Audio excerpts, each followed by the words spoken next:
Today we're going to be trying to make the most complicated and yet possibly the most delicious crust for a keto-friendly pizza. We've heard of chicken crust for pizza. We've heard of sausage crust for pizza. We've actually made it on this channel. But this recipe has been haunting me for about 1.5 years. And every time I bring it up, Sarah does not know what I'm talking about. I don't get it. And I saw it on a show called Diners, Drive-Ins, and Dive. If you haven't heard of this show, you've been living under a rock. It's Guy Fieri on the Food Network going to these different restaurants and just random spots to get really good food. And he went to this restaurant and discovered a chicken Parmesan pizza. Not just the components of a chicken Parmesan put on a pizza. No, it's an actual chicken Parmesan that has a pizza on top of it. And so I said, Sarah, we have to make this recipe. And today is the day. Emily, say it. No, I don't want to say it. You have to say it. Let's go to Flavor Town. With more charisma. We're going to Flavor Town. Make yourself Guy Fieri. Just channel him. We're going to Flavor Town. So the first step is to make our chicken Parmesan recipe. Our recipe is a little bit different than your traditional chicken Parmesan because we use ground chicken. And I think that that's gonna make the perfect, really thin layer that we are going to put in the freezer, freeze, cover in pork rinds, and then deep fry. And then we're gonna build our pizza on top of it. And don't worry if you're missing any of the ingredients. We're gonna have this recipe on our website, ketotwins.com, for you. So visit that after you watch this video. So after I added all the ingredients to the bowl, I mixed it thoroughly together. You can use your hand, but I just painted my nails and I don't wanna do that. So I just mixed it together with a really large spoon until it's all combined. So the inspiration from this recipe came from Diners, Dine-Ins, and Drives. And at that restaurant, I'll put the name here of the restaurant, they actually make full-sized pizzas with this recipe, which means that they are deep frying like an 18-inch pizza. We do not have the capacity to do that here or try it. We are going to be making them into 6-inch personal-sized chicken Parmesan crusted pizzas. So we used 1 pound of ground chicken and that made 3 personal pizzas.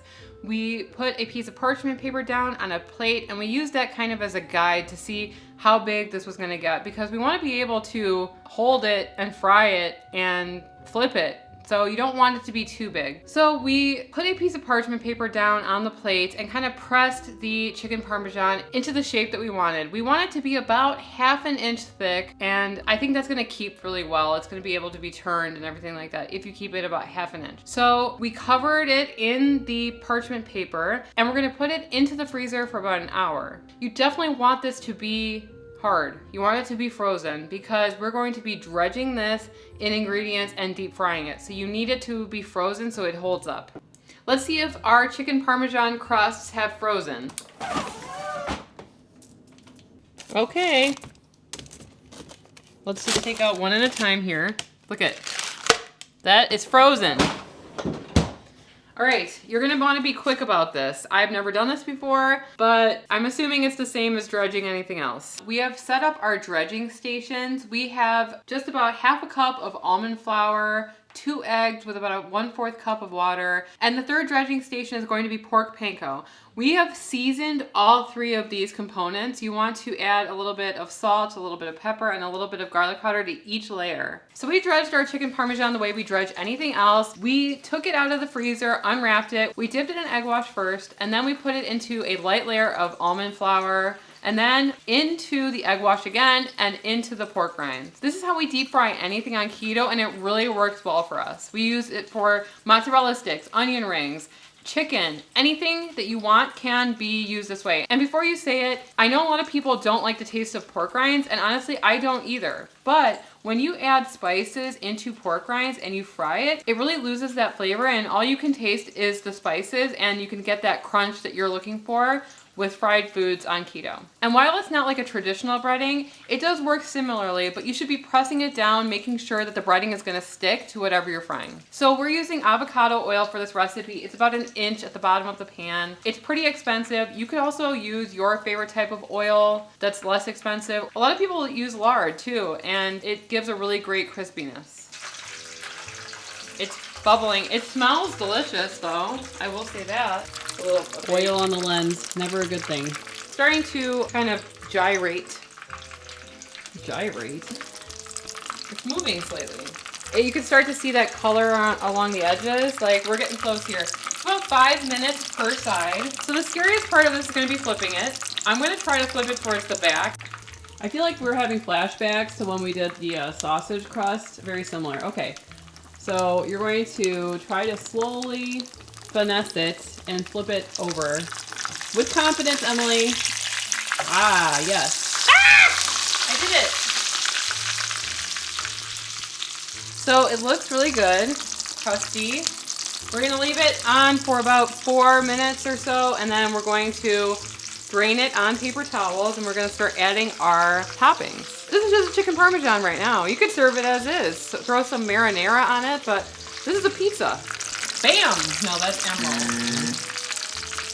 We're going in for the landing now.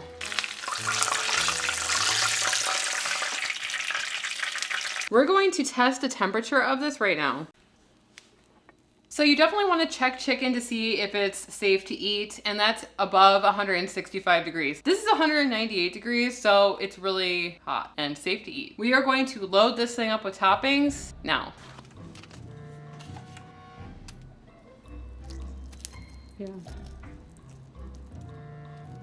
Thing in basil, right? Yeah.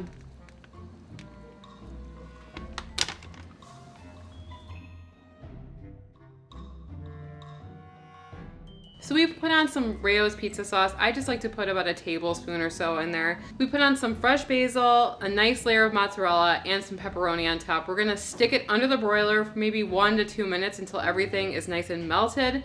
And then we're gonna plate it up and try it.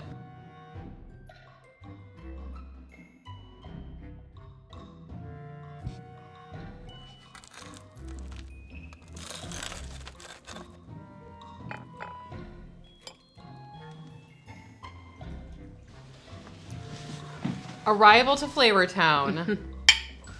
Okay, Destination and arrival. The sun is going down, so sorry for the lighting. Yeah, it's been a long day. So Sarah had her doubts about this recipe, but I want her to tell her thoughts about it.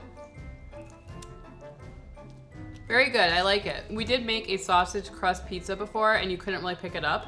You can actually pick up this piece because it's kind of breaded in the pork rind. It tastes like a chicken parmesan and a pizza combined. It's like the best of both worlds.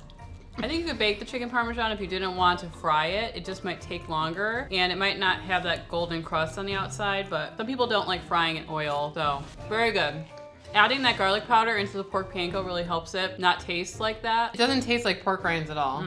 I would say we kind of erred on the side of caution on this one, making it a little bit thicker, but if you had time to make this beforehand, like a couple days before, and put it in the freezer, you might be able to make this a lot thinner than what we made. This is about 1/2 inch. But imagine if it was like 1/4 of an inch, you know, and you made it bigger. I think that this worked out really well, making like this personal size. This is a really great keto option. Good, right? It's very filling too. Unlike traditional pizza that you can eat like 20 slices of, you're gonna be full after like 2 slices of this. I think one of the complaints about using chicken, just plain ground chicken as a crust, is that chicken does not have a lot of fat in it. And so when you cook it, it becomes very dry.